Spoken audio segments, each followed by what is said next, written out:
Hello everyone, let's continue with the MCQs part 2 on pharmaceutical code of ethics. So, the question number 16, the appearance of the premises should dash the professional character of pharmacy. जो भी हमारा pharmacy का या drug store का premise है वो कैसा होना चाहिए कि प्रोफेशनल फार्मेसी का हमारा प्रोफेशनल कैरेक्टर उसमें प्रतीत हो. So options है, it should present the professional character, reflect the professional character, indicate the professional character और display the professional character. So हमारा ड्रग स्टोर या फार्मेसी जब भी दिखाई दिया जाए तो ना कि वो दिखना ऐसा चाहिए, ना ये सूचित करना चाहिए और ना ही उसे व्यक्त होना है, उसे रिफ्लेक्ट होना है. दूर से या कहीं से भी देखे तो ये पता होना चाहिए कि ये रिफ्लेक्ट होना चाहिए कि ये फार्मेसी है, यहाँ पे दवाइयाँ है. So the next question is question number 17.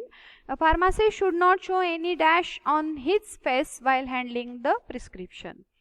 So चेहरे पे क्या नहीं लाना है जब आप प्रिस्क्रिप्शन हैंडल कर रहे हो. ऐसे इंटेंशंस नहीं लाना है, एक्सप्रेशंस नहीं लाना है, इंडिकेशंस या रिएक्शन. आपको कोई हाव भाव दिखाना है. इंटेंशन मतलब आपका कोई मतलब दिखाना नहीं है. इंडिकेशंस मतलब आपको कुछ सूचना नहीं दिखाई देनी है चेहरे पर से, आपको कुछ सूचित नहीं करना है या फिर आपको कुछ रिएक्ट नहीं करना है. सो करेक्ट आंसर है कि ये तीनों तभी होंगे जब आप कुछ एक्सप्रेशंस दिखाएंगे. So the question answer is expressions. Next is no addition, omission और substitution of the ingredients in a prescription should be made without the dash of prescriber. So prescriber से हमें क्या लेना है, उसके सिवाय हमें प्रिस्क्रिप्शन में एडिशन नहीं करनी है, ओमिशन नहीं करनी है और सब्स्टिट्यूशन भी नहीं करनी है इंग्रेडिएंट की. तो परमिशन लेनी है हमें प्रिस्क्राइबर की, अप्रूवल लेना है, कंसेंट लेनी है या फिर सजेशन. सो ये सब किस में कवर होता है, परमिशन, अप्रूवल और सजेशन. सजेशन तो हम देंगे कि ये यहाँ इस तरीके से ये गलत है या ये हम ऐड कर सकते हैं या ओमिट कर सकते हैं या सब्स्टिट्यूट कर सकते हैं. इसके लिए हमें फिजिशियन की परमिशन मिलनी होगी और ये अप्रूवल भी मिलना होगा और ये दोनों अंडर किसके आता है, कंसेंट के आता है. So without the consent of prescriber there should not be any addition. In case of any error in the prescription what should be done, it should be changed. हम खुद ये चेंज कर सकते हैं क्या, रेफर्ड बैक, हम ये वापस भेज दे सकते हैं. रिप्लेस्ड, हम ये रिप्लेस कर सकते हैं, इसके बदले दूसरा प्रिस्क्रिप्शन हम डिस्पेंस कर सकते हैं या फिर डिस्ट्रॉय कर सकते हैं, वहीं पे ही फाड़ सकते हैं या जाल सकते हैं, कुछ कुछ कर सकते हैं हम. सो हमारा इथिक्स कहता है कि ना कि हम ये चेंज कर सकते हैं क्योंकि ये हमारी ड्यूटी या हमारा राइट नहीं है.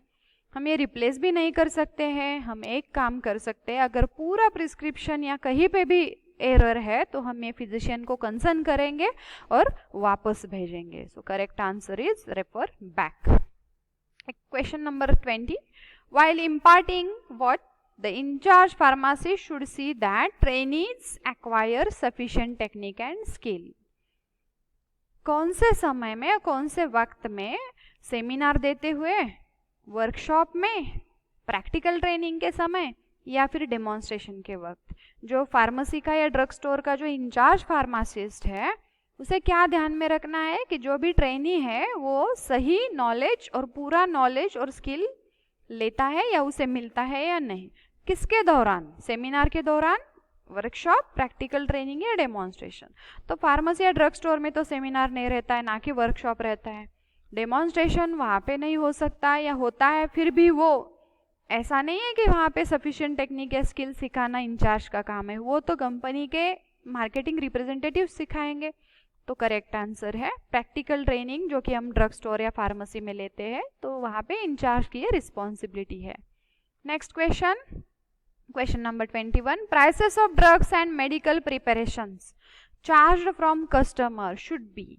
पेशेंट या कस्टमर से हम जो भी प्राइस लेते हैं ड्रग्स की या मेडिकल प्रिपरेशन की, जो भी हम खरीदार जो भी कीमत लेते हैं वो सस्ती होनी चाहिए, महंगी होनी चाहिए, ठीक ठाक ठीक होनी चाहिए या फिर कस्टमर के हिसाब से उसके लिए जो ठीक है वो होनी चाहिए.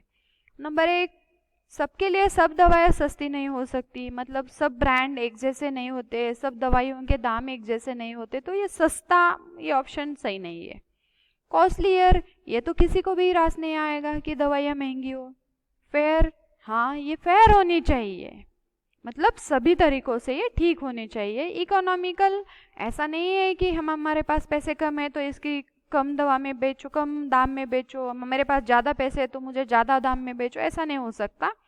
सो इकोनॉमिकल तो कंपनी पर डिपेंड है, लेकिन हम पर ये डिपेंड है कि ये फेयर प्राइस होने चाहिए। Question number 22, labels, trademarks, symbols और other signs of fellow pharmacy should not be. जो हमारा नज़दीकी या फिर पड़ोसी कॉम्पिटेंट फार्मासिस्ट है, जो हमारा कॉम्पिटिटर है, उसके लेबल, उसके ट्रेडमार्क, उसके सिंबल हमें क्या नहीं करने, बोरो नहीं करने, मतलब कुछ समय के लिए हमें उनसे नहीं लेने हैं। डोमिनेट मतलब उसके हम कहते हैं ना, उस पर हम कब्जा जमाए तो उसे डोमिनेट कहते हैं, वो करना नहीं है। ओवरटेकन मतलब वो पूरे हैंड ओवर करते हैं, हम उस पर हम लीगली कंट्रोल पाते हैं, या फिर कॉपीड। तो हमें क्या नहीं करने चाहिए, ये तो बहुत आगे की बातें हैं, हमें ये कॉपी नहीं करनी, हमारा खुद का ट्रेडमार्क या सिंबल या लेबल होना चाहिए। 23, dash of drugs and medicinal preparation should not be allowed. क्या नहीं करना चाहिए ड्रग्स एंड मेडिकल प्रिपरेशंस का? एडवर्टाइजमेंट मतलब विज्ञापन, मार्केटिंग मतलब उसकी पब्लिसिटी, कॉपीइंग मतलब कि नकल करना, या फिर Hawking. So the correct word, advertisement marketing तो बनता है, लीगल इन लीगल एस्पेक्ट्स मतलब कानूनन दायरे में एडवर्टाइजमेंट और मार्केटिंग तो बनता है। कॉपीइंग ये लीगली नॉट अलाउड है, लेकिन इससे भी आगे क्या अलाउड नहीं है? कॉपीइंग कब होता है? अगर सेम कंपनी हो सकता है, कॉपी कंपनी के अंडर हो सकता है, लेकिन यहाँ पे आंसर क्या है? इथिकली हम बात कर रहे हैं, तो हॉकिंग इज नॉट अलाउड, मतलब डोर टू डोर जाके सेल करना, it should not be allowed. Copy के लिए तो कोई अलाउ नहीं करता, क्योंकि अगर आप कॉपी करते हो तो ये ऑफेंस मतलब गुनाह है और उसके लिए कानून आपको सजा देगा। हॉकिंग ये अलाउड ही नहीं करना चाहिए, ethically it is not permissible. Question 24, self servicing method in pharmacy may dash dash self medication.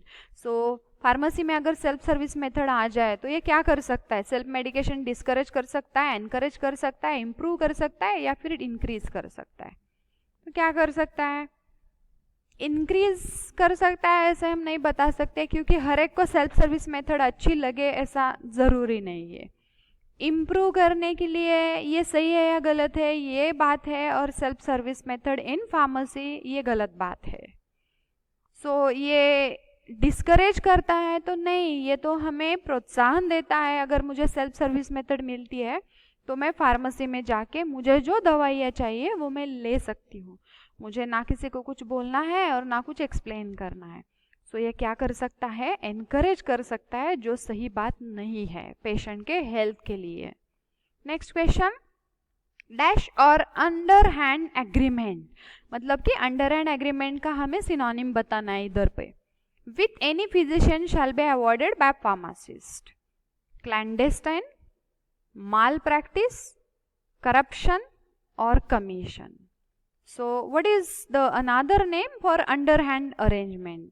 Commission मतलब कुछ हम ऑफर करते हैं, करप्शन भ्रष्टाचार, माल प्रैक्टिस गलत तरीके से हम सेवाएं देते हैं, क्लैंडेस्टाइन का मतलब है under hand arrangement, that is the below the behind the table. So it is not allowed, it shall not be allowed, it should be avoided by pharmacist. Next, who is the link between medical profession and public? I think you are already with the answer, researcher, marketing representative, pharmacist or industrialist. So we people, that is pharmacist, is a link between medical profession and public. Okay, marketing representative, link between pharmacist and physician. Industrialist is a link between the stockist or the wholesaler or distributor and employee. Researcher is a link between academicians and a higher authority. So only the person who is linked between medical profession मतलब physician and public is pharmacist. Pharmacist is a what abiding citizen? किससे वो बंधा रहता है?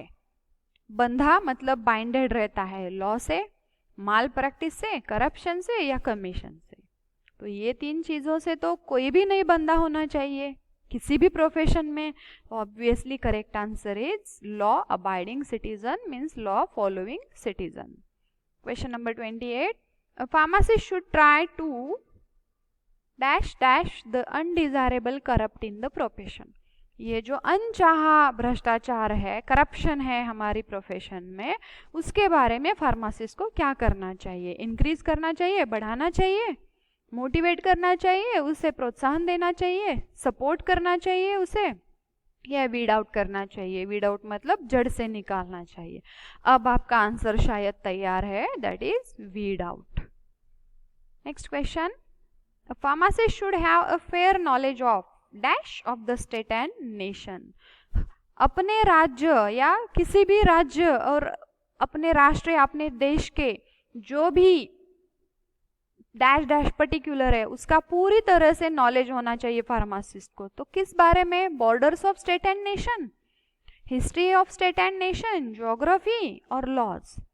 तो pharmacist के दायरे में बॉर्डर, हिस्ट्री या ज्योग्राफी से पहले या पहले प्रेफरेंस में आता है लॉ। पहले लॉज पता होना चाहिए। और लास्ट क्वेश्चन,